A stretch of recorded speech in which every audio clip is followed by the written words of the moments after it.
Welcome to Isinamuva Tutoring. Kusase uYuPeter eFoslorus. Ngizothanda ukubonga kakhulu kwabasubscribile. Uma ungaka-subscribe ngicela usubscribe. Ngicela futhi nokuthi niwa-like ama-videos engiwapostayo. Ni-comment futhi. Ni-turn on nama-notification bells. So that whenever ngipost i-video nikwazi ukuthi nibe notified. Before singene-ke kwi-Life Sciences grade 12 iphathi ekhuluma ngokuthi ama-humans responda kanjani to the environment. Uma ngithi to the environment ngikhuluma nge-change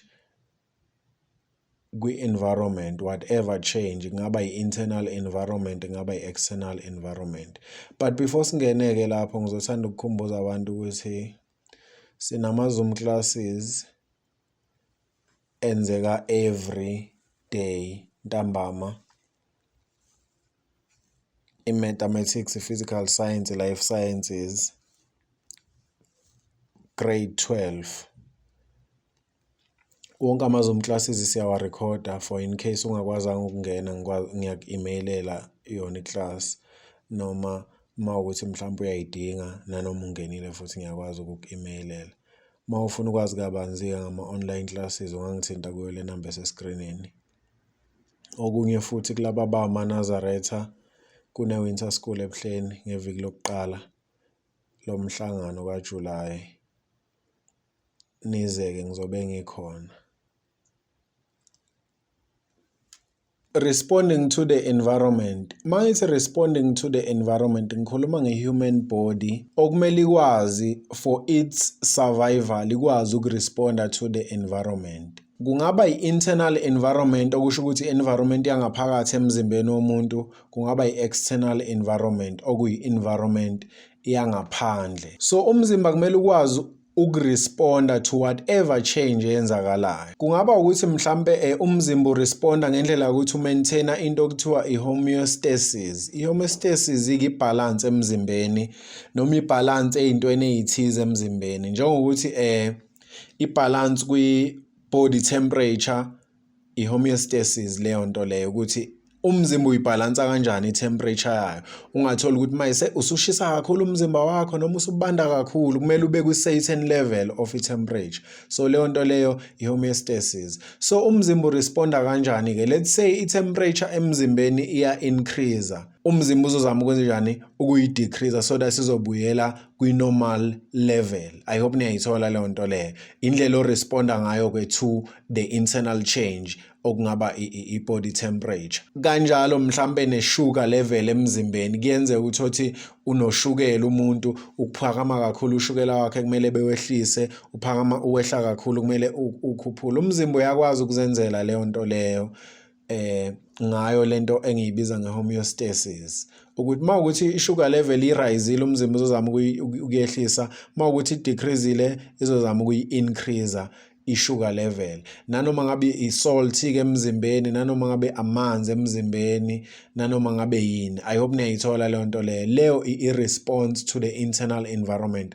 Sisazokhuluma kodwa ngayo kakhulu. But umzimba uyakwazi futhi nokuresponda to the external environment. Okungaba ukuthi mhlawumbe i-danger for example, njengokuthi uyayihambela mhlawumbe bese unyathela ibhodlela lizokulimaza. So umzimba uzokwenza njani?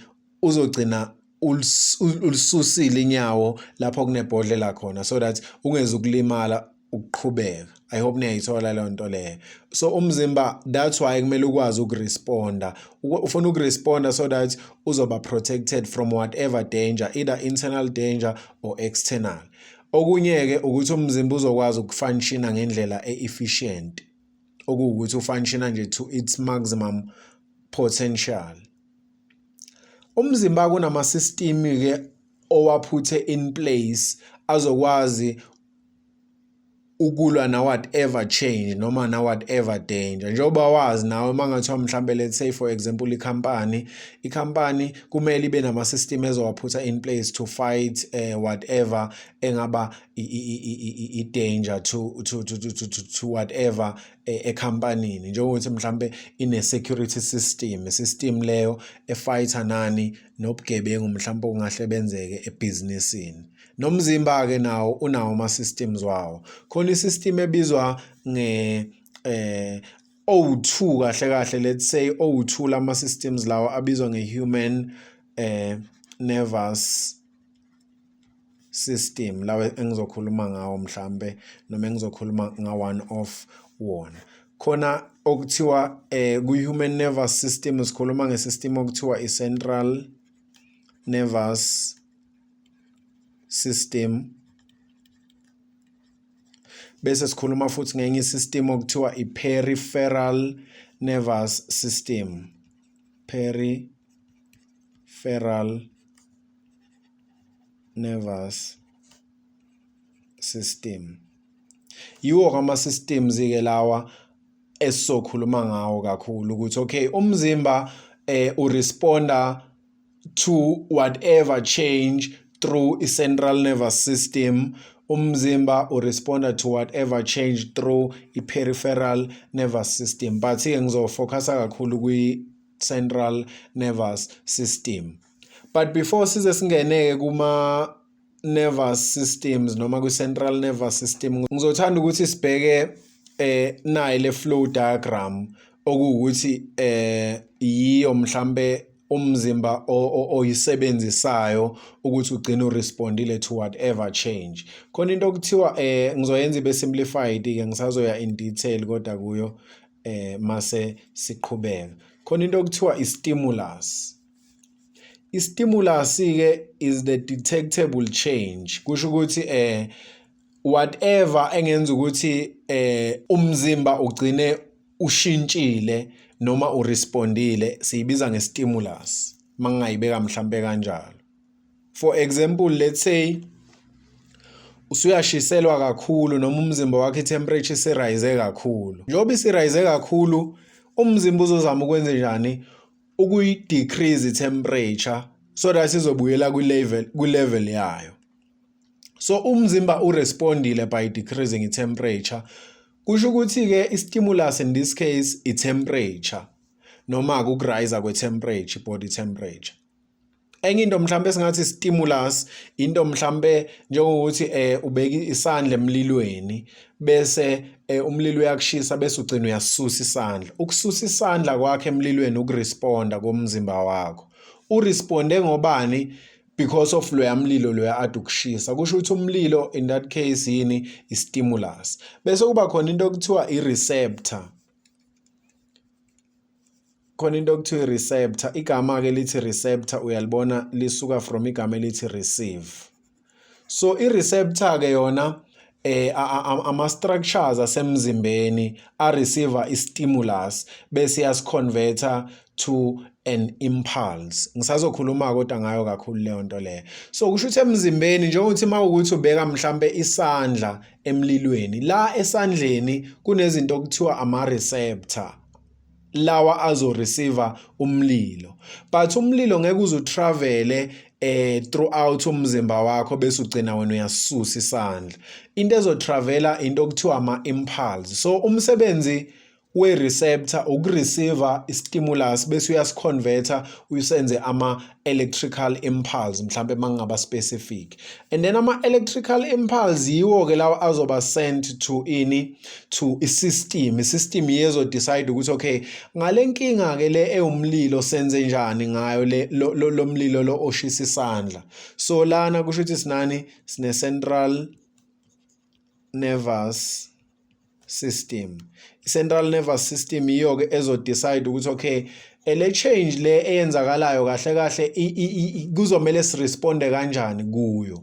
Bese-ke yona-ke i-central nervous system izosenda i-message, isenda to i-effect. Kusho ukuthi izokwenza i-effect. Into ukuthi as a result of lo mlilo lona kumele senzeni kahle kahle. I-effect-ke yiyo-ke lena ezokwenza ukuthi kugcine kube ne-response okungaba ukuthi-ke mhlambe ama-muscles ayaqina bese isandla siyasuka-ke kanjalo usurespondile ke to i-change. So lana kuzogcina kuba yini i-response. I-flow diagram ikanjena ke, but khona izinto engisazoyi-add-a kwi-flow diagram mase ngikhuluma ngayo specifically. Khona into esizokhuluma ngayo okuthiwa reflex action and reflex arc. But nje in simple terms noma le i-fundamental of indlela umzimba oresponda ngayo noma yes, umzimba oresponda ngayo to i-change in environment, either i-internal change noma i-external change. Kufika kube yini i-stimulus, lento e-intrigger ukuthi umzimba ugcine ushintshile noma urespondile, i-stimulus leso. I-stimulus siya-receive by ama-receptor, and then ama-receptor azokwenza njani? Azokwenza ukuthi kugcine kuthumeleke i-message kwi-central nervous system, okuwukuthi ase-convert i-stimulus asenza i-electrical impulse zaya kwi-central nervous system, and then from i-central nervous system yiyo-ke ezokukhipha i-message eshoyo ukuthi no, asibalekise isandla, izoyisa kuphi kuma-effects. Kwi-effects akhona into enjengama-muscles kanje, i-muscle yiyo ezogcina isiqina bese uyasisusa-ke isandla. Kuba into kanjalo-ke indlela umzimba oresponda ngayo. Ithi sibheke kodwa i-central nervous system bese siya phakathi kuyo sibone ukuthi sitholani, so i-understanda kahle.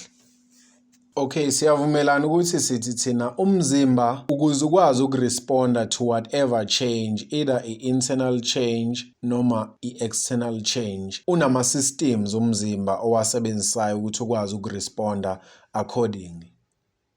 Ngithe kune-central nervous system, ngase ngathi kune-peripheral nervous system, owuthula ama-system ama-human nervous systems. But ngithanga ngizokukhuluma nge-peripheral nervous system.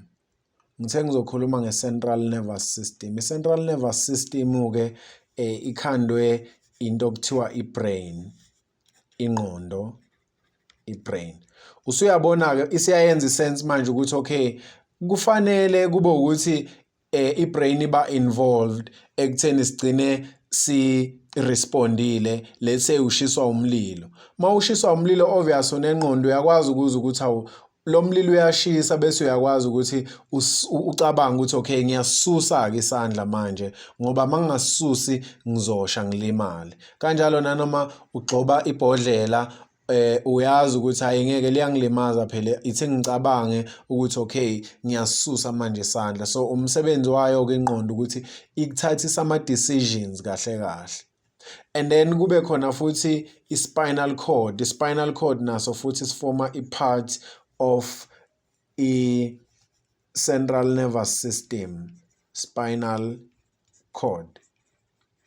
Okay, ithi sikhulume nge-brain-ke, so khuluma ngokuthi i-brain i-structure kanjani, sikhulume ngokuthi inama-parts angakanani, amagama walawo ma-parts yini, nama-functions walawo ma-parts yini, and then size kwi-spinal cord sikhulume ngokuthi sikanjani i-spinal cord, ama-parts wakhona yini, bese-ke siyabona ukuthi kahle umuntu uresponda kanjani-ke noma i-central nervous system i-involved kanjani kulento yokuthi umuntu egcine respondile to whatever change kwi-environment. Sisibheke-ke i-brain siye kuyo in detail. I-human brain ibukeka kanjena-ke, i-section le-human brain iyi-part very critical and part very important emzimbeni womuntu, i-brain. So because of ukubaluleka kwayo nokuba critical kwayo kwenza ukuthi ibe protected ngey'ndlela eziwu-3. I-human brain is protected by 1,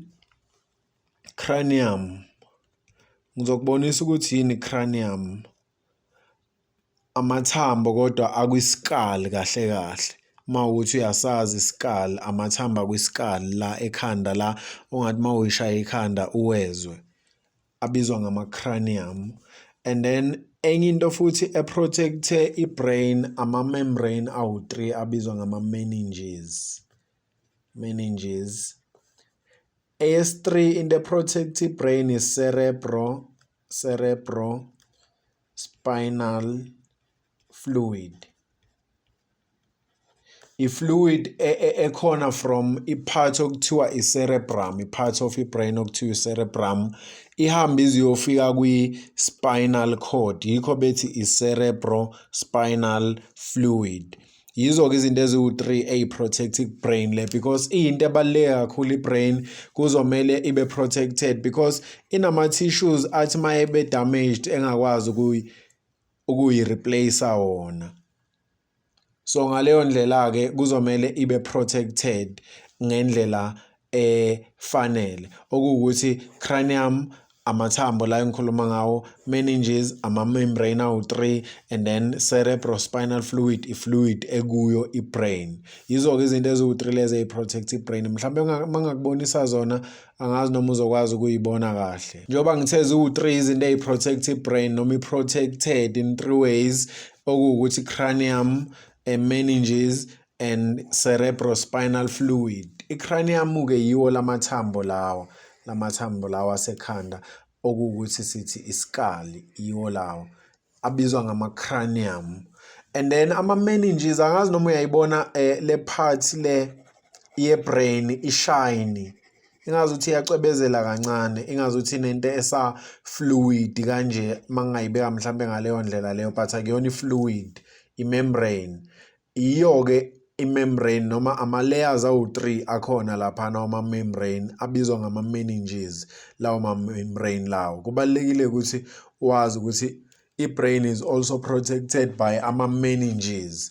And then i-cerebrospinal fluid, iyo le fluid le oyibonayo yonke le ndawo le njengoba ubona lama-arrows lawa, i-cerebrospinal fluid kahle kahle le bayiveze yaba blue la. So ikuyo yonke i-part of i-brain ihamba nje everywhere, and then bese i-extenda-ke to i-spinal cord esisazokhuluma ngaso. Yizo-ke izinto eziwu-3 lezo eyi-protector i-brain. Kubalulekile kodwa ukuthi uyi-understand-ke yona i-brain ukuthi kahle kahle i-brain ikhandwe imaphi ama-parts, le parts nale parts nale parts, bese wazi wonke ama-functions futhi wama-parts. Okay, ithi sibheke ukuthi i-brain ikhandwe imaphi ama-parts, bese sibuya sibheka ama-functions wakhona. Khona i-part enkulu kunawo wonke-ke kwi-brain le engiyicyclishayo, enginakho nje engiyi-highlightayo njengamanje, ibizwa nge-cerebrum, igama layo cerebrum. I-cerebrum-ke is the biggest part of i-brain, cerebrum. Iyo i-biggest part of i-brain. And then kube khona after i-cerebrum kube khona into okuthiwa nayi lento le ngikhighlightele yona le ibizwa nge-corpus callosum igama layo. I-corpus callosum-ke i-bridge eli-connector i-cerebrum. By the way, i-cerebrum ihlukene kawu-2, kune-piece ye-cerebrum nenye i-piece ye-cerebrum, and then into e-connectela ama-piece owu-2 yiyo-ke le engithi corpus callosum. Ithi ngiyilabule i-corpus callosum, and then ngizokubonisa ukuthi ihlukene kanjani i-cerebrum njengoba ngisho ukuthi ihlukene kawu-2. Okay, so sino lana i-corpus callosum. Ungayi-confuse ne-corpus luteum, i-corpus callosum. Now ama-parts we-cerebrum. Le cerebrum mawuyibuka from phezulu, this is the part of i-cerebrum, and then this is also the part of i-cerebrum. Thina bese ibuka from iside noma from iside, but mawuyibuka from phezulu uyakwazi ukubona ukuthi okay, i-cerebrum ihlukene kawu-2.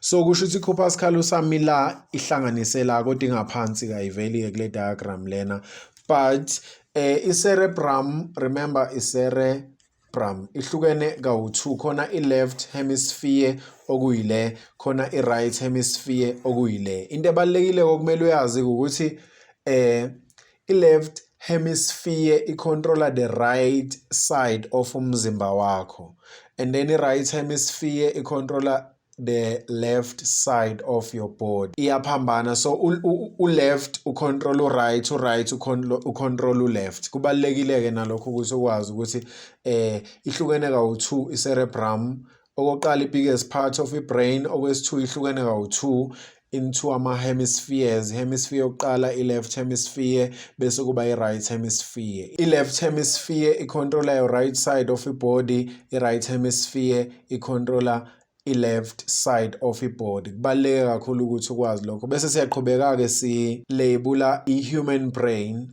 After i-corpus callosum khona i-part ephakathi nendawo kwi-brain, ekwi-center ye-brain, le part le ekwi-center ye-brain ibizwa nge-hypothalamus. Le part le engi-highlighted ibizwa nge-hypothalamus. Kubalulekile-ke nayo ukuthi ukwazi ukuyi-identify from i-diagram. Ibizwa nge-hypothalamus. Nama-functions wakhona futhi kumele wazi. And then kube khona i-part le engazuthi i-leaf-like, ngathi icembe lesihlahla, i-leaf-like, yeah, ibizwa nge-cerebellum. Ungamconfuse-ke u-cerebrum no-cerebellum. And then kube khona i-part ye-brain ebizwa nge-medulla oblongata. Medulla oblongata. Yiwo ama-parts we-brain lawa okubalulekile ukuthi wazi kakhulu. Kumele wazi ukuthi i-cerebrum ikuphi, ukwazi futhi nokuthi ama-functions wayo athini. Kanjalo i-corpus callosum wazi ukuthi kuphi nama-functions wayo athini. Kanjalo ne-hypothalamus wazi ukuthi kuphi ama-functions wayo athini. I-medulla oblongata wazi ukuthi kuphi bese uyazi ukuthi ama-functions wayo athini. Wazi ukuthi cerebellum ikuphi nama-functions wayo athini. So that mabethi for example i-body temperature has increased, kuzomela wazi ukuthi wena the message will be sent to which part of i-brain le ezokwenza njani, ezokwenza ukuthi i-temperature igcine ibuyele kwi-normal level yayo. Kanjalo uma ukuthi mhlambe khona into ezayo mhlambe towards wena, umzimba ukwazi ukuresponda ngendlela efanele. Mhlambe i-advice engingakunikeza yona ukuze uyi-understand, uwazi kahle kahle by heart lama-parts lawo we-brain, ukuthi uthathe i-diagram ye-brain without ama-parts labeled bese uyawalabela wena bese ucheck-a maybe kwi-diagram abakulabelele yona ukuthi ubhede kuphi, uphinde uyiqalele phansi. Maybe ungayenza 10 times uzobe usuwazi ukuthi okay, lo i-cerebrum ikuphi, i-biggest part, lo i-corpus callosum ikuphi, lo i-hypothalamus ikuphi, lo i-medulla oblongata ikuphi, lo i-cerebrum ikuphi. Awekho maningi kakhulu ama-parts. Mhlambe-ke bengayi-add nale because sike safunda ngayo before, i-pituitary gland. Angikho-ke good nge-spelling, uzothola is wrong le spelling less, but i-pituitary gland, le gland esikhulume ngayo eproducer u-FSH no LH, follicle stimulating hormone, luteinizing hormone, i-pituitary gland, yes. Okay, ngicela ukuyisusa kodwa yona for now because asizukukhuluma ngayo okwamanje. So khuluma nje ngalama parts lawa engiwavezile la. Okay, kubalulekile ukuthi wazi ama-functions wakhona. Angazi ukuthi uzowabamba kanjani ama-functions, but kuzomele uyenze iplan. Njengoba ngisho ukuthi mhlawumbe into ongazenzela yona ukuze ukwazi ukuyilabela i-diagram ye-brain, kuzomele uyibhale and then uyilabule, uqalele phansi futhi uyilabule, uqalele phansi futhi ulabule, uze ukwazi ukuthi okay, lo ngiyamazi ukuthi ula, lo ngiyamazi ukuthi ula, lo ngiyamazi ukuthi ula, bese lokhu ucabanga ngayo uzoze uyibambe. I-cerebrum umsebenzi wayo, remember sesikhuluma ngama-functions manje, but ngizonibhalela wona phansi bese pause video bese uyawabhala phansi if uyawathanda maybe ngendlela engiwabhale ngayo. But i-cerebrum njengoba sithe is the largest part of i-brain, njengoba kuyi-largest part of i-brain, ungacabanga mhlawumbe, angazi noma niyakhumbula ukuthi bebenokusho ukuthi umuntu uma enekhanda elikhulu kusho ukuthi uhlakaniphile. Angazi noma leyo nto bayikhuluma yini from lapho ohlala khona, but from lapho engihlala khona banokusho ukuthi le genge lenekhanda elikhulu ngathi ihlakaniphile. Kusho ukuthi kahle kahle usuke ne-cerebrum enkulu, in other words. Umsebenzi we-cerebrum-ke higher thought processes, kusho ukuthi yiyo le ama-higher thought processes enzeka khona. Mangikhuluma nge-higher thought processes ngikhuluma nge-memory, intelligence and reasoning. So that's one function of i-cerebrum, ukuthi i-control ama-higher thought processes such as memory, intelligence and reasoning. Okunye futhi ekwenzayo i-cerebrum is to receive and interpret sensations from sense organs such as hearing, sight, feeling, taste and smell. Angazi noma niya-understand mangithi from sense organs. Ama-sense organs ngikhuluma nge-nose, iyi-sense organ. Ngikhuluma nge-eye, iyi-sense organ. Ngikhuluma nge-ear, iyi-sense organ. Yize ikwazi ukusensa. Uma ukuthi uyasifunda isiZulu, angazi ibizwa ngani nge-English, but esiZulwini zibiza ngezinzwa. Khona inzwa yokubona, khona inzwa yokuhogela, khona inzwa ngabe yokwenzani. So yiwo ama-sense organs lawo. I-cerebrum umsebenzi wayo is to receive and interpret sensations from sense organ. Ukuthi okay, what I'm hearing right now is sound yemoto iyahutha. Okay, what I'm hearing now i-sound yo music. So akumele ngibaleke, ngiya-understand ukuthi music yiyo into eyenziwa i-cerebrum leyo, ukuthi okay iya-receiver bese iya-interpreter bese-ke izobuyisela i-message ukuthi okay la ngathi imoto ezayo awuthi sisuke, okay lana ngathi music ithi sijive if kumele sijive. Angazi noma niya-understand umsebenzi we-cerebrum. Omunye umsebenzi we-cerebrum ukucontrola ama-voluntary actions such as ukuwalka, ukuspeaka nokubhala. Ngizonibhalela kodwa wona phansi. Okwakho-ke mhlambe ngaba ukuthi nje obvious mhlambe kwi-exam bangakubuza 1 or 2. Mhlambe ungabamba leyo ukuthi okay cerebrum is the biggest part of i-brain. Ucabanga umuntu onekhanda likhulu abathi uhlakaniphile bese uthi okay kusho ukuthi ukuhlakanipha kuhlala kuphi kwi-cerebrum. So higher thought processes such as memory, intelligence and reasoning. Bese ukhumbula nalena-ke ukuthi it receives and interprets sensations from sense organs such as hearing, sight, amehlo, and then feeling, and then taste and smell. I hope niyayithola leyo nto leyo. And then i-corpus callosum yona, I'm just summarizing nje ama-functions, ngizonivezela kodwa wona niwabhale. I-corpus callosum yona, remember ngithe i-cerebrum inama hemispheres awu-2. Kune-left hemisphere, kune-right hemisphere. Ngase ngathi i-corpus callosum is the bridge connected the two hemispheres of the brain. Umsebenzi we-corpus callosum is to allow communication between the two halves of the brain, noma between the two hemispheres of the brain. So kumele communicate. Remember, the left side of cerebrum controls the right side of the body. The right side of the cerebrum controls the left side of the body. So kuzomele kube nento ezokwenza ukuthi bekwazi ukuconnecta-ke lama hemispheres owu-2. Leyo nto-ke i-corpus callosum, that's the function of i-corpus callosum. Khona le engithe use-center of i-brain, lo engithe use-center of i-brain konje ngithe ubani uhypothalamus. If nizokhumbula kahle lo ngithe use-center of i-brain, hypothalamus. Umsebenzi-ke we-hypothalamus njengoba ngithi use-center, bamba lo center ngimshoyo bese ubamba ukuthi okay lona-ke umsebenzi wakhe ukucontrola i-center of things. Center of things such as hunger, thirst, sleep, body temperature and emotions. So uzobona ukuthi uyibamba kanjani. Uqala ubambe nje ukuthi uhypothalamus use-center and then ucontrola i-center of things such as hunger, thirst, sleep, body temperature and emotions. Okay, angimshongo emotions ekuqaleni. Ngicela ukuthi mhlambe mangakubonisa nje ukuthi bengibabambise kanjani abafundi bami. Angithi ngithe it controls, remember hypothalamus is a center, it controls center of things such as hunger, thirst, sleep, body temperature and then emotions. Indlela bengibabambise ngayo sithe i-hypothalamus is a center, i-controller center of things such as hunger, thirst, sleep, body temperature and emotions. Ngathi-ke mina ukuze uyibambe kalula mawulambile, uhungry, uzofuna ukwenza njani, uzofuna ukudla, and then mawuqeda ukudla uzofuna into yokuphuza, kusho ukuthi utest olandelayo. After ukuphuza nokudla uzokhathala, ube lazy, bese ufuna bheka usleep wami ubheda kanjani, uzofuna ukulala, kusho ukuthi into elandelayo usleep. And then mawusulele, obvious mawulele ugcina ushiselwa, usukhipha nengubo, kusho ukuthi body temperature iya increase. Ungayibuka ngaleyo ndlela noma uthi okay body temperature.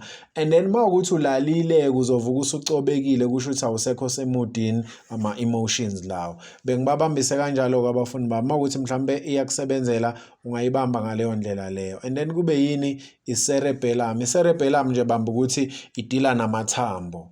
So umsebenzi wokuqala nje we-cerebellum, coordinate skeletal muscles to bring about balance while moving while moving, either uyawalka noma uyarana, but skeleton kusho ukuthi amathambo. And then i-maintain i-balance and posture, ukuthi ukwazi ukuma njengomuntu omile ongagobanga noma okwazi ukumaintain ibalance kahle kahle, ungathi uzama ukuma bese uyawa, uthi uzama ukuma bese uyawa. And then i-maintain i-muscle tone futhi, ukuze ube umuntu vele o-upright, onama-muscles a-right. Okay, i-medulla oblongata yona uyayibona ukuthi is the lowermost part of i-brain. Umsebenzi wawo-ke we-medulla oblongata-ke, okokuqala nje mhlambe singathi ukutransmitter ama-impulse from the spinal cord to the brain. Ngisazokhuluma kodwa ngayo uzoyi-understanda kahle mase sikhuluma ngama-impulse ukuthi ahamba kanjani ukuze efike kwi-brain, ahamba through i-spinal cord. So i-medulla oblongata-ke i-transmitter wona-ke ama-impulse from the spinal cord to the brain. So i-medulla oblongata kahle i-connected to i-spinal cord la ngezansi. So after nje i-spinal cord iqala i-medulla oblongata, and then kube the rest part of i-brain. So i-medulla oblongata umsebenzi oqala mhlawumbe ongayibamba ngawo ukuthi i-controller noma i-transmit ama-impulse from the spinal cord to the brain. And then omunye-ke umsebenzi we-medulla oblongata ucontrola izinto ey'njengo-breathing, heartbeat and swallowing. Phinde icontrole futhi izinto ey'njengo-blinking, coughing, sneezing, vasodilation, vasoconstriction. I-vasodilation ukuvuleka kwama-blood vessels ebe wide. I-vasoconstriction ukuvaleka kwama-blood vessels. Sazokhuluma kodwa ngazo lezo zinto lezo. And then iphinde icontrol into okuyi-salivation, ukukhandeka kwamathe, mhlampe uma ungayibeka ngaleyo ndlela leyo. Uyayazi i-saliva, whatever saliva icontrolwa yini i-medulla oblongata. Yiwo ama-parts lawa we-brain nama-functions wakhona mangiwa-summarize, but ngicela ukuthi mhlawumbe upause ivideo bese ungibhalela wona. Yiwo kodwa lawa, angazi ukuthi uzowabamba kanjani, noma mhlambe uyawacula noma wenzana angazi, but yiwo lawa ama-functions we-brain. Kubalulekile ukuthi uwazi so that uzokwazi ukuthi okay, mawukuthi mhlambe i-body temperature i-increasile, kuzomele umzimba uresponde ngendlela yokuthi kumele yehle leyo body temperature. Kusho ukuthi ubani-ke o-responsible for ukucontrol i-body temperature, i-hypothalamus. Kusho ukuthi i-message will be sent to i-hypothalamus.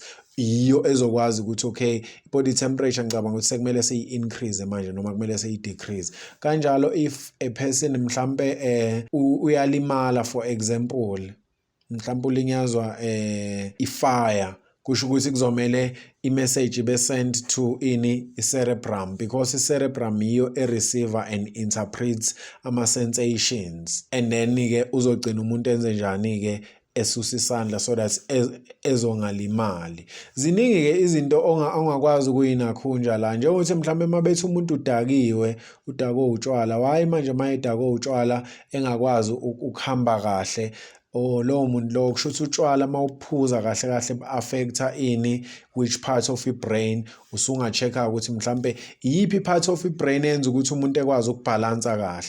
Usuyabona-ke le yamathambo, i-cerebellum, ngoba ithini, maintains balance and posture. Yonke-ke leyo nto leyo kumele uyazi Ningixolele bafethu, angazi ukuthi kahle kahle kumele ngi-explain ini kangako nge-human brain ngaphandle kwalezi zinto esengiyikhulumile. Okunye okumele ukwazi ukuthi the outer part of human brain, the outer part i-grey in color ibizwa nge-grey matter. The inner part of i-brain ibizwa nge-white noma i-white in color ibizwa nge-white matter. Kubalulekile nokuthi ukwazi-ke lokho for i-exam. So izinto esisayikhulumile la si-introduce i-central nervous system. Sathi kwi-central nervous system kune-brain, kune-spinal cord. Ngase ngakunikeza i-diagram ye-brain, but into ebalulekile yokuqala nge-brain isithe i-protected by in three ways. Eyokuqala yini? Cranium, kusho ukuthi amathambo lawana ayi-protectile i-brain. Bese kuba yini? Ama-membrane awu-3 abizwa ngama-meninges. Bese kuba yini? Cerebrospinal fluid. Sase sikhuluma ukuthi okay, i-brain-ke yona-ke inamaphi ama-parts? Kwaba i-part okuyi-biggest part okuyi-cerebrum, kwaba i-part beneath i-cerebrum noma between ama-hemispheres we-cerebrum, sathi i-corpus callosum. Sase sadlula lapho sathi ngaphansi lo okwi-center ye-brain sathi hypothalamus. Sase sadlula lapho sathi khona lo ongapho controller indaba zamathambo nani nani, i-cerebellum. Sase sikhuluma ngobani? Umedulla oblongata. Umedulla oblongata lo o-extenda to ini? I-spinal cord. Sawaleyibula masiqeda sase sisha ama-functions wakhona ukuthi i-cerebrum njengoba kuyi-biggest part of i-brain, cabanga umuntu onekhanda elikhulu abathi uhlakaniphile ngoba unekhanda elikhulu. Okay, kusho ukuthi i-irresponsible i-cerebrum for ini? Higher thought processes such as memory, intelligence and reasoning. Sadlula-ke sathi iphinde i-receive bese interpret ama-sensations from sense organs such as sakhuluma sathi hearing, sight, feeling, taste and smell. Saya kwi-corpus callosum. Okay, saphinde sathi cerebrum futhi control ama-voluntary actions such as ukuwalka, ukukhuluma nokubhala. Sase sithi i-corpus callosum yona i-allow i-communication between two hemispheres of i-brain. Remember, i-corpus callosum ile e-connecta ama-hemispheres we-brain, so i-allow i-communication-ke kune-left hemisphere, kune-right hemisphere, kumele e-communicate lama-hemispheres lawa. Sadlula saya kwi-hypothalamus sathi kwi-center, kusho ukuthi controller center of things such as mawukhumbula uhanga, okay, umuntu ulambile uzodla uhanga lowo, mayiqeda ukudla uzofuna into yokuphuza utest lowo, mayiqeda ukuphuza usezoba lazy efuna ukulala usleep lowo, mawukuthi uselele uzoshiselwa body temperature leyo, mayivuka uzovuka ecobekile esebhorekile bese engabi semudini emotions law. Kusho ukuthi i-hypothalamus ikwi-center, i-controller center of things such as hunger, thirst, sleep, body temperature and emotions. And then sadlula kwi-hypothalamus seza kwi-cerebellum. I-cerebellum nje bamba ukuthi eyamathambo, so coordinate skeletal muscle. Ilokho kubalulekile okumele ukwazi to bring about i-balance and then maintain balance and posture and then maintain muscle tone. Ilokho kumele ukwazi nge-cerebellum. I-cerebellum nje i-about amathambo nokubhalansa kahle kahle. And then kube yini? I-medulla oblongata, the last part le ephansi connected to i-spinal cord. Yona-ke i-controller-ke izinto ey'the ukuba ningana-ke, but eyokuqala nje esingaphaphela yona ile yokuthi it-transmits ama-impulse from i-spinal cord. Remember, connected to i-spinal cord, so izo-transmit ama-impulse from the spinal cord to the brain.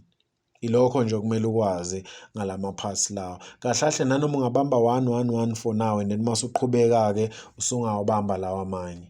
I hope kuyezwakala. Bese sidlulela-ke kwi-spinal cord okuyi-part ye-central nervous system futhi. Okay, remember sithe ziwu-2 izinto ezi-involved angithi kwi-central nervous system, i-brain ne-spinal cord. I-spinal cord-ke ileli thambo leli la ngemuva lisuka la phezulu ngasentameni lehle leziyo lifika lezansi le kwi-figure mangingasho mhlambe kanjalo, noma liyohlangana ne-hip bone le. ithambo nje elingama segments njengoba ubona la kuwama segments kanjalo. Yiso ke spinal cord ke lesi sonke sibizwa nge-spinal cord. Now kubalekile ukuthi ukwazi ukusibona mhlambe mabethathe ipiece nyana nje ukuthi bangathatha mhlambe le piece le kuphuma into kanje. Kubalekile ukuthi usi-understand na kanjalo because mangathiwa kumele usilabule kuzomela usilabule kanjalo. Siyi-parts nayo ke futhi ebaluleke kakhulu emzimbeni womuntu. Kwabona mhlawumbe abantu abalimala i-spinal cord bese bengasakwazi ukuhamba noma elimala i-spinal cord engabe sakwazi ukufila anything ngezansi. So kubalekile ukuthi u-understand ukuthi naso si-protected futhi njenge-brain but sona ke si-protected by naso futhi 3 ways. Si-protected ngey'ndlela eziwu-3. Protected in 3 ways by eyokuqala-ke into e-protecte i-spinal cord ithi ngisale sengiqala ngalezi ama-membrane futhi awu-3 abizwa ngama-meninges just like kwi-brain. And then kuphinde kube futhi just like kwi-brain kube ne-cerebrospinal fluid. Remember i-cerebrospinal fluid e-exista kwi-cerebrum nakwi-spinal cord. So yikho beyibiza nge-cerebrospinal fluid. And then into yokugcina-ke futhi nakhona amathambo futhi la kwi-spinal cord but akuseyona i-cranium sekuma-vertebrae bones. So ama-vertebrae. Remember lento ka-vertebrate no-invertebrate angazi noma nisayikhumbula from ama-grade aphansi grade 9, 4, 5 lapho bekhuluma ngama-vertebrate ukuthi ama-animals ane-backbone and then ama-invertebrate ama-animals angenayo i-backbone. So masithi vertebrate sikhuluma nge-backbone i-plural form kahle ka-vertebrate lo. Yizo-ke izinto eziwu-3 lezi eyi-protector i-spinal cord. Kubalulekile ukuthi uzazi uyi-understand futhi. Okay, mawuzokhumbula masikhuluma nge-brain sikhulume ngokuthi i-brain i-outer part i-grey and then i-inner part i-white. Kwi-spinal cord-ke the opposite is true. Kusho ukuthi njengoba umbona ngathi mhlophe uye i-white matter. Remember le part e-white ibizwa nge-white matter and then le part e-grey ibizwa nge-grey matter if you were to label mhlambe i-spinal cord. And then lo ose-center lo around la e-center ubizwa nge-central canal. And then into esele ukuthi siyilabule lana ilama pipes lawa, let me say but abizwa ngama-roots. Khona i-dorsal root khona i-ventral root. Kubalulekile ukuthi wazi ukuthi yiphi i-dorsal root yiphi i-ventral root. Lena sizoyibiza nge-dorsal root le. Dorsal root. And then lena yona i-ventral root. Kulula-ke ungayibamba ngokuthi mhlambe lona lo we-dorsal uyambona ukuthi khona lapha akasidudla khona akahambi njengalowo ventral lo osmooth yonke indawo. Lo khona lapha akasidudla khona. So usidudla ungacabanga lo D lona bese uthi sidudla-ke.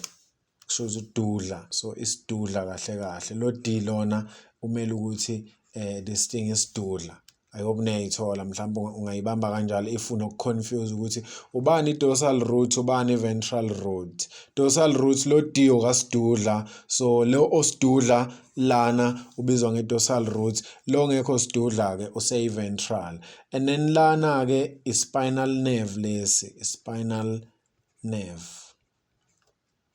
Awekho-ke ama-functions atheni-ke lana esingakhuluma ngawo. Sizokhuluma ngento eyenzakalayo nje kuphela lana kwi-spinal cord ukuze umzimba ugcine ukwazi ukuresponda. Khona izinto okuthiwa ama-neurons esisazokhuluma ngazo but okwamanje bamba nje ukuthi i-spinal cord into kanjena bese ubamba ukuthi i-spinal cord isiyi-part of i-central nervous system and then i-spinal cord ke sinayo ke function noma ama-functions of the spinal cord. Eyokuqala nje ebalulekile engizokhuluma ngayo kuphela actually transmitter. So i-spinal cord transmits impulses from lo owareceive kusho ukuthi from receptors to the brain. Remember i-brain le i-interpreter ilapho khona ama-impulses aba-interpreted khona so that kuzokwenzeka i-action as a result. So i-spinal cord umsebenzi wawo ukuthi okay nayi-ke stimulus si-receive by ama-receptors as-converter asenza i-electrical impulse. I-impulse ukuze ifike kwi-brain izohamba through i-spinal cord. Kusho ukuthi i-spinal cord umsebenzi wayo is to transmit impulses from receptors to the brain, and from the brain to the effectors so that kuzokwenzeka-ke i-effect noma kuzokwenzeka i-action. I hope niyayithola leyo nto le. That's the main function of the spinal cord okumele uyazi. Ngicela ukuchaza lento yokutransmitha kwama-impulse before nje ngingene kuma-neurons okuwukuthi yiwo-ke lawa ahambisa ama-electrical impulse. Kahle kahle ama-neurons afana ney'ntambo zikagesi ezisemzimbeni womuntu ey'hambisa kugesi from la osuka khona uze uyofika engqondweni, from engqondweni to la okumele uye khona. Ugesi engikhuluma ngawo ama-electrical impulse kahle kahle. So into eyenzakalayo ukuthini mawukuthi nali mhlambe this is a candle, mhlambe a burning candle, wena bese ubeka isandla sakho la. Mawubeka isandla sakho lana umlilo uzokushisa, yes, but isandla asinayo ingqondo yokucabanga ukuthi okay ngoba ngiyasha ithi ngisuke. Into ezokwenzeka nje esandleni ukuthi sizosha. Angeke sikwazi ukucabanga ukuthi okay ngoba ngiyasha ithi ngisuke. So la esandleni kunani, kunama receptor azo-receive lo mlilo lo noma lesi stimulus lesi. Bese yas-converter to ama-electrical impulse and then azo-travela ama-electrical impulse through into okuthiwa ama-neurons. Ama-neurons thatha ngokuthi iy'ntambo zikagesi. Remember i-stimulus sesibe converted into an electrical impulse. So siya-travela-ke through ama-neurons size siyofika kwi-spinal cord and then from spinal cord sizosuka siye kwi-brain. I-brain izokwenza njani-ke? Izoyi-receive le impulse lena bese iyayi-interpreta ukuthi okay lo umlilo and umlilo uyashisa, therefore ithi mina ngisenda i-message through wona futhi ama-neurons, iy'ntambo lezi kagesi engiyishoyo. Ithi ngisende mina i-message to ama-effector okuyini okuwama-muscles esandleni azokwenza ukuthi ama-muscles isandla sigcine sisukile leyo nto. Hhayi ukuthi umlilo uyayihambela wona uze ufike engqondweni. No, umlilo kumele ube converted ube enye into ekwazi ukutravel ize iyofika engqondweni ibe interpreted and then the message is sent back bese-ke isandla siyasuka. But leyo nto-ke ibizwa nge-reflex action and reflex act. Okay, ngicabanga ukuthi usuyayibona kancane manje lento esikhuluma ngayo. Khona into okuthiwa ama-neurons. Ama-neurons ama-cells asemzimbeni womuntu but ama-special types of cells because of umsebenzi awenzayo. Le i-neuron, i-diagram ye-neuron lena nale i-diagram ye-neuron. Okay, le ngiyidrawela ukuthi because khona intambo ekhona kahle kahle ehamba la phakathi but ayiveli kule diagram le, so yikho ngenze le diagram le ukuze ngizoveza le ntambo le ngoba inegama layo esizolidinga. Okay, okokuqala okumele uku-understande nge-neuron ukuthi i-special type of i-cell el-connecta i-brain to i-spinal cord and i-spinal cord to other parts of i-body. So njengoba ngithi mina ama-electrical impulse ahambayo kwi-spinal cord and then from i-spinal cord to i-brain so that kuzoba ne-interpretation. Lawo ma-electrical impulses-ke lawo ahamba through lama-cells engithi ama-neurons. Ama-neurons ama-cells njengathi iy'ntambo, njengobona nje lento ngathi iy'ntambo. So lama-electrical impulse ahamba kuzo-ke ley'ntambo njengoba nogesi uhamba kuma-cables. So lento ngathi cable angithi uyayibona into kanjalo. Okokuqala-ke before sikhulume ukuthi yenzeka kanjani lento yokutransmitheka kwama-electrical impulses ngendlela transmitheka ngayo, asikhulumeni ngokuthi okay i-neuron kahle kahle iyinto kanjani noma ama-parts we-neuron yini nani. Khona lezi zinto lezi engathi ama-stems lawa wesihlahla or ama-branches wesihlahla abizwa ngama dendrites, igama lalento lama-dendrites. And then lana-ke ngaphakathi lento le ibizwa nge-cell body. I-cell body-ke inane-nucleus. I-cell body lento ngiyi-highlighta njengamanje inane-nucleus, kumele kukwazi lokho. Bese kuba khona lento labo round laba abamhlophe kwi-neuron, abekho-ke kodwa kule babizwa ngama-myelin sheath. Angikwazi ukusibiza mina lesi spelling lesi myelin sheath and wrong lo sheath lo engibhale kanje, ngicabanga ukuthi ukanje usheath wakhona myelin sheath. And then lona-ke okay ngicela ukukhuluma ngale part le ibizwa nge-axon. Sonke lo i-axon igama lakhe. And then lana-ke kugcineni ama-terminals noma terminal ends of i-axon. Yiwo-ke ama-parts lawa we-neuron njengoba ngiwabhalile niwabona. Kubalulekile ukuthi uwazi lama-parts lawa bese uyazi futhi nomsebenzi wa each part njengoba ngiwalabelile ukuthi okay le part le nomsebenzi wayo ukwenzani, le part le umsebenzi wayo ukwenzani, so that uzo-understanda nanoma sesikhuluma-ke nge-reflex action and reflex arc ebengilokhu ngikhuluma ngayo. Okay, ithi sibheke-ke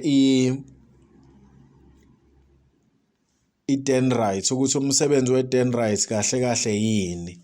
Umsebenzi we-dendrites-ke ukutransmitha ama-impulse towards the cell body.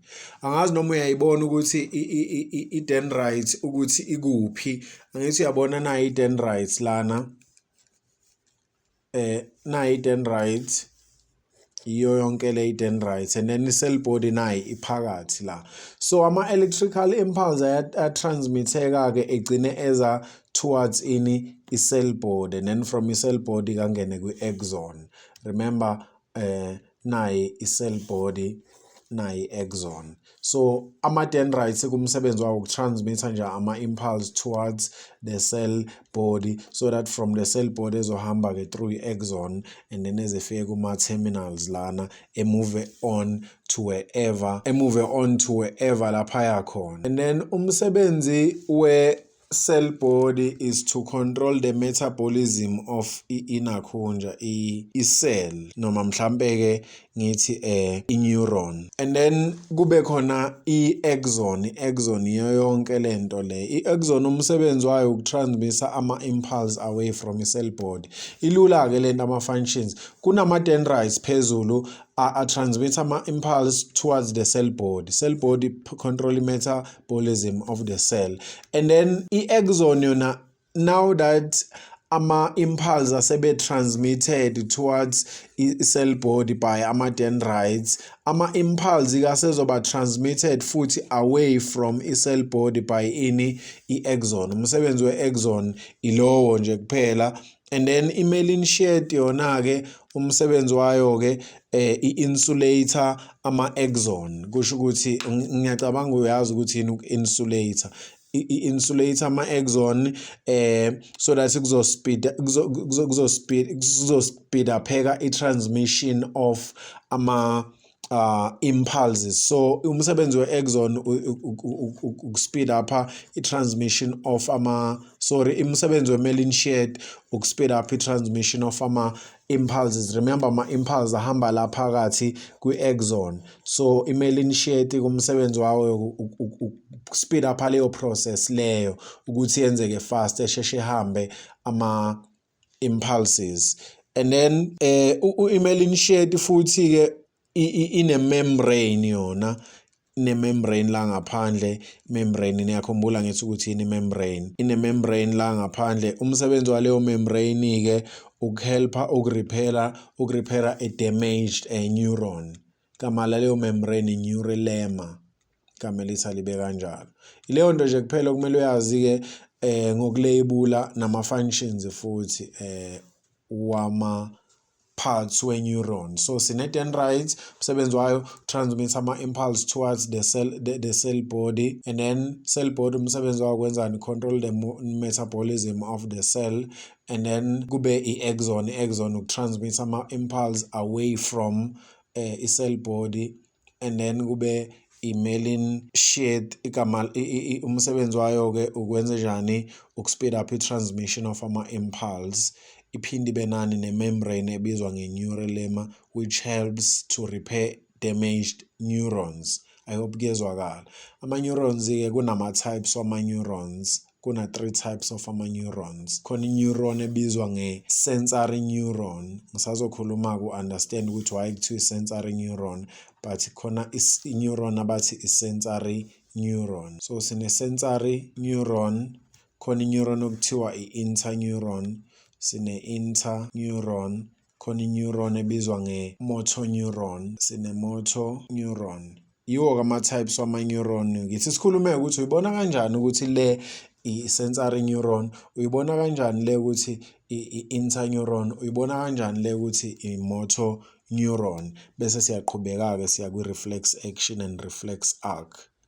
Remember ama-neurons lapho kuhamba khona ama-impulses, kusho ukuthi iy'ntambo ikagesi ngoba ama-impulses siwabiza ngama-electrical impulse. Leyo electricity ke leyo ihamba through ama-neurons uma ungayibeka kanjalo. Okay, remember sike sakhuluma ngento okuthiwa i-receptor, sakhuluma ngento okuthiwa i-effector. Mhlambe uma bekutshelile ukuthi lo uyi-receptor, for example, let's say bakutshela ukuthi lo i-receptor. So uma bethe lo i-receptor, usuzokwazi ukuthi le neuron lena ene-receptor iyi-sensory neuron. In other words, remember i-receptor ilo o-receivayo the stimulus bese yasiconverter to an electrical impulse.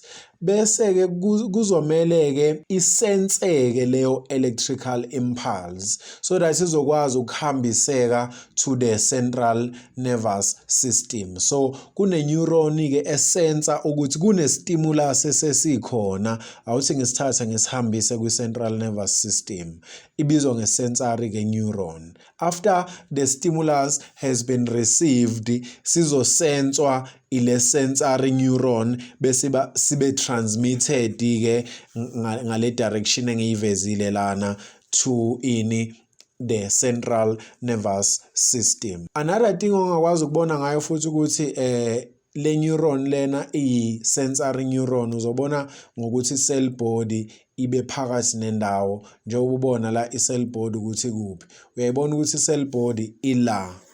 So njengoba ila i-cell body kusho ukuthi niyakhumbula ngithi lapha kwi-diagram ye-spinal cord ngibe nama-roots awu-2. Khona i-root ade ithe, kwase kwaba khona i-root ebikade ithe. Ngayibiza lena ngathi i-dorsal root, lena ngathi i-ventral root. Ama-neurons ke noma ama-electrical impulse not ama-neurons, ama-electrical impulse ahamba from leli side leli ama-neurons asukela kuma-roots kahle kahle. So le roots le esibiza ngedorsal esidudla isidudla because ifuna ukucater for i-cell body le elaphakathi angazi noma niyayithola phakathi nendawo kwe-neuron lena yona izoba le kude i-cell body yakhona, so asikho isidingo sokuthi ibe sidudla le roots lena, yikho islender siyibiza nge-ventral root. So i-dorsal root ihlala la sensory neuron ihlala la kwi-dorsal root, and then i-neuron enye ke okuyi-motor neuron ngisale sengisho ihlala kwi-ventral root. Iyo mhlawumbe indlela ongabona ngayo noma ubone nge-part mhlawumbe taken by impulse, i-part esiyibiza nge-reflex arc ukuthi okay maybe now umunwe womuntu, so ifinger yomuntu lena mhlawumbe ikwi-needle noma isemlilweni, usuyazi ukuthi the neuron that has to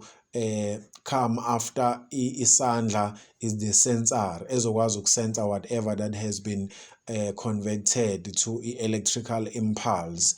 And then if ubona i-muscle bayiveza kanjena noma kanje kakhulu bajwayele ukuyiveza kanje kube into engazuthi ikanje, i-diagram yakhona ngeke ngikwazi ukuyidraw kahle but kuba into kanje. So le i-muscle i-neuron e-connected to i-muscle ibizwa ngani nge-motor neuron.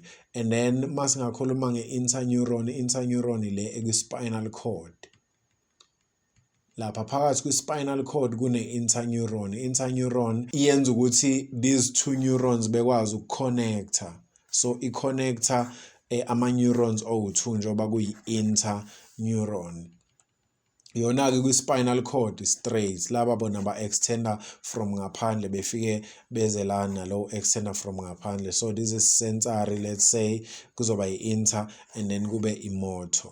I hope niyayithola leyo nto leyo. I-motor-ke nayo ine-cell body yes ephakathi njengoba ubona, but-ke yona i-inter ayina receptor, ayina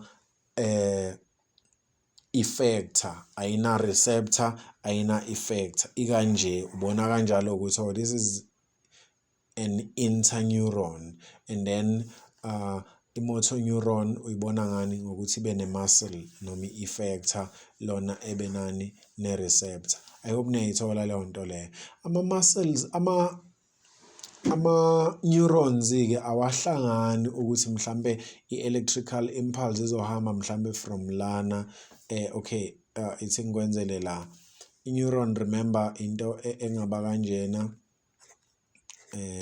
for example into engaba kanje i-neuron bese-ke kuba ilona-ke la phansi, and then ama-myelin sheath lana kuzojoyina enye i-neuron from la ngaphansi kwi-terminal end of i-axon kuzojoyina enye i-neuron lana ngendlela engakhona bese kuba into kanje. I hope niyayithola leyo nto le enye neuron going down, but la akuhlangani la ukuthi mhlambe lama neurons lawa awathatchani, kwenzeka i-process esiyibiza nge-synapses. I-synapses-ke i-process lapho khona ama-electrical impulse ekwazi ukuthi ebe transmitted from one neuron to the other without these two neurons being in contact. So kune space la esikhona, but kulesi space ke lesi kwenzeka into ukuthi kune chemical kahle kahle la ebizwa nge-neurotransmitter. So le chemical ekhona lana ebizwa nge-neurotransmitter yiyo ke yenza ukuthi kube possible ukuthi ama-impulse ekwazi ukusuka from one neuron to the other neuron. Angizukukhuluma kakhulu ke igama lakhona synapse. i-process yokuthi ama-neurons ekwazi ukuba transmitted, so ama-impulse ekwazi ukuba transmitted from one neuron to the other neuron. Umsebenzi wayo kwi-synapse noma the significance of i-synapse ngoba bayayibuza kwi-exam, it ensures that ama-impulse are mover in one direction only. So that is to say a mover from sensory neuron to interneuron to motor neuron, not the other way around, or not vice versa. I hope niyayithola leyo nto leyo. Ilokho nje ongakusho nge-significance ye-synapse. And then i-reflex action and reflex arc-ke, define i-reflex action, which is a quick or automatic response to a stimulus. I-action ukuthi okay, nasi-ke isandla siyasha, ithi ngisuse fast, i-action leyo is a quick automatic response to a stimulus. Njengokuthi ususe isandla, njengokuthi ususe whatever body part ekwi-danger, i-reflex action leyo. I-reflex arc-ke is the pathway along which i-impulse travels noma is transmitted to bring about i-response-ke to i-stimulus during yona-ke reflex action. Ithi ngikwenzele-ke ubone ukuthi ngikhuluma ngani kahle kahle mangithi reflex action and reflex arc. But wazi-ke because kwi-exam bazokubuza ukuthi yini reflex action noma yini reflex arc. I-reflex action is a quick automatic response to a stimulus, and then i-reflex arc is the pathway along which an impulse is transmitted to bring about a response to a stimulus. I hope kuyezwakala. Okay, sifike sadefine ukuthi yini i-reflex action, safike futhi sadefine ukuthi yini reflex arc. I-arc is the pathway, i-action is the response. Mawuthatha i-action kusho ukuthi uyaresponda. I-arc is the pathway. Okay, so remember reflex action ngithe mangiyidefine is a quick automatic response to a stimulus. And then ngase ngathi reflex arc is the pathway along which an impulse is transmitted to bring about a response to a stimulus during a reflex action. Now ngike ngayenza le diagram le but bengingamfakanga lo, uyakhumbula mangiqala ngize ngithi umzimba kubalekile ukuthi ukwazi ukuresponda, ngase ngathi ke usebenzisa ama system awu2 esizokhuluma ngawo kwamanje, sizokhuluma ngawo2, i-central nervous system, i-peripheral nervous system. Ngase ngenza i-diagram, i-flow diagram ibingenayo lona, ibingenayo lo because besingakakhulumi ngama-neurons. Nayi into eyenzakalayo le evela lana is the pathway, kusho ukuthi reflex bani arc kahle kahle, noma ke ithi ngithi lana ngithi reflex action or arc so that izokwenza sense, or arc. Okay, into eyenzakalayo ke 1, kufike kube khona into ezokwenza ukuthi sithi thina okay, noma mhlambe ezokwenza ukuthi kugcine as a result kube ne-change emzimbeni esiyibiza nge-stimulus. I-stimulus ngishilo kama-examples ukuthi ngaba yini, njenge-hot object, njenge-stove. Mawubeka isandla estofini siyashisa, umlilo uyi-stimulus ngoba as a result uzogcina ususile isandla kuwumlilo. Esandleni-ke let's say senze example yawo umlilo, mawuthatha isandla usibeke esandleni, umlilo is a stimulus, but umlilo cannot travel all the way to i-central nervous system okuyi-brain and spinal cord. Umlilo ngeke uzotravel all the way bese ushisa ingqondo, bese ingqondo iyacabanga ukuthi no kumele ngibaleke kulo mlilo. No, ingqondo ngeke izishe, into ezosha yini? Isandla. So kusho ukuthini lo mlilo lona uzofika ube received mawufika esandleni by ini ama-receptors azowu-receiver. Mayuqeda ukuwu-receive umlilo, because ngeke utravele umlilo as umlilo, kuzomela ube converted into an electrical impulse. So mase umlilo uyi-electrical impulse uzotravela through iy'ntambo, but ama-cells kahle kahle. Ngenzela ukuthi mhlawumbe yenze sense ngoba sengisebenzisa igama elithi electrical, kusho ukuthi ugesi kuzomela utravele through iy'ntambo. So mayise i-converted i-stimulus into an electrical impulse kuma-receptors uzotravela through i-sensory neuron. I-sensory neuron yiyo le ezosense ukuthi okay kune-impulse ekhona, ithi ngiyihambise-ke ngiyise lapho khona okuzothathwa khona i-decision, meaning kwi-central nervous system okuyi-spinal cord okuyi-brain. Kusho ukuthi le neuron lena ebizwa nge-sensory neuron izohambisa i-electrical impulse noma izotransmitter i-electrical impulse to i-spinal cord, where there's i-neuron ebizwa nge-interneuron kwi-spinal cord.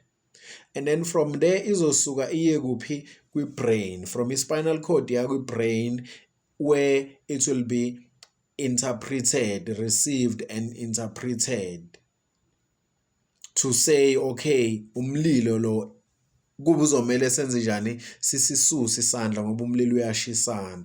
So after kwenzeke i-interpretation la kwi-central nervous system, isizobuya ke manje i-electrical impulse, kusho ukuthi sesiyazi ukuthi sizokwenze njani manje. Ibuye from interneuron to another neuron okuthiwa i-motor neuron. I-motor neuron yiyo-ke ezodriver ke njengoba kuyimoto nje izodriver i-action okuzomela ithatheke, meaning izoyisa kubani kuma-effector. I-effector yiyo-ke into njenge-muscle, i-muscle example ye-effect ukuthi okay i-muscle izocontractor bese kuba ukuthi-ke isandla siba removed-ke okuyi-response from the hot objects noma from fire. Yiyo-ke reflex arc and reflex action le. I hope kuyezwakala. Ngicela ukunivezela kodwa ngokwe-diagram so that nizo-understand-ke into eyiningi mhlampe la. Let's say mhlampe bebengayibhalanga yonke lento le. Uwe mhlambe emfundo bekumele uyitholele ukuthi okay le yini. Let's say bebengashongo mhlambe ukuthi u1 uyini, u2 uyini, u3 uyini,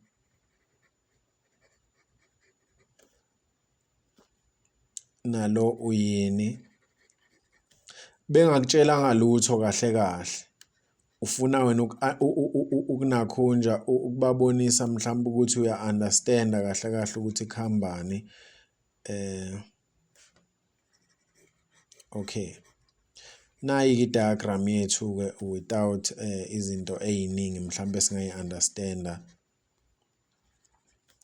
But yona into ezokwenzeka ukuthi i-reflex arc izosuka from one point to elinye point okuwukuthi izosuka from la, ngoba yiyo le into eyenza ukuthi kugcine kune-reflex action and reflex arc, i-stimulus. Kusho ukuthi u1 bekungaba yisi-stimulus mhlawumbe ukuthi okay i-hot object i-stimulus, and then njengoba lo muntu eyithinta lana i-stimulus kunama-receptor la esandleni azo-receiver i-stimulus esi-converted to an electrical impulse, and then lo o-green sekuyi-neuron esensile. Le neuron isensile ukuthi kune-stimulus esikhona lana, bese le neuron lena izokwenza njani-ke, nayi i-neuron yakhona izohambisa i-information. Uyayibona ngithi ukuthi ingena kuphi kwi-dorsal root. Remember le dorsal root ngoba i-deck la niyakhumbula ngithi izohambisa-ke i-information kuphi kwi-central nervous system okuyi-spinal cord esisibonayo lapha, sesiyazi ne-brain i-involved, and then mayifika kwi-central nervous system izofika ithole enye i-neuron lana e-red. Uyayibona i-interneuron, okusho ukuthi neuron e-connected these two neurons, le i-sensory neuron nale neuron le ezothatha from the inter, le ebizwa nge-motor neuron. Yiyo-ke lezo drive ukuthi isandla ekugcineni i-muscle igcine i-contractile, isandla sigcine sisukile. I hope niyayithola leyo nto leyo. Yiyo-ke reflex arc and reflex action. Kubalekile-ke ukuthi uyazi. Okay, nazi-ke mase ngiyibuyiselile-ke leza zinto ebengirabhile. U1 sithe kune receptor receiver ini stimulus hot object, and then izohamba ke nge-sensory neuron sensory neuron through i-dorsal root, and then kune-interneuron kwi-central nervous system izohambisa i-impulse to i-motor neuron, ventral root lapho kune-motor neuron, and then i-muscle izocontracta le i-effector kahle kahle, and then as a result isandla sizosuka. I hope kuyezwakala. Into engingakhulumanga ngayo kulento le angikhulumanga okay, peripheral nervous system vele ngishilo ukuthi ngeke ngize ngikhulume ngayo. Into engingakhulumanga ngayo ukuthi okay, mawukuthi ke kulimele maybe i-neuron noma i-meningeal kwenzakalani kahle kahle kumuntu, lowo muntu lowo kahle kahle uyagula ngoba ama-impulse ngeke eze transmitheke faster, mhlambe ngeke eze transmitheke at all makufe omunye, izinto ezikanjalo. Kwenzakalani ngalowo muntu lowo? Kumele uyazi leyo nto leyo nezifo zakhona o-multiple sclerosis, nike nayizwa mhlambe leyo nto leyo, nalesi esinye-ke isifo. Ngicela ukuthi niyifundele lezo zinto lezo. Ngiyaxolisa abafethu life science ngivele ngingazi mina ngizo-explaina ini.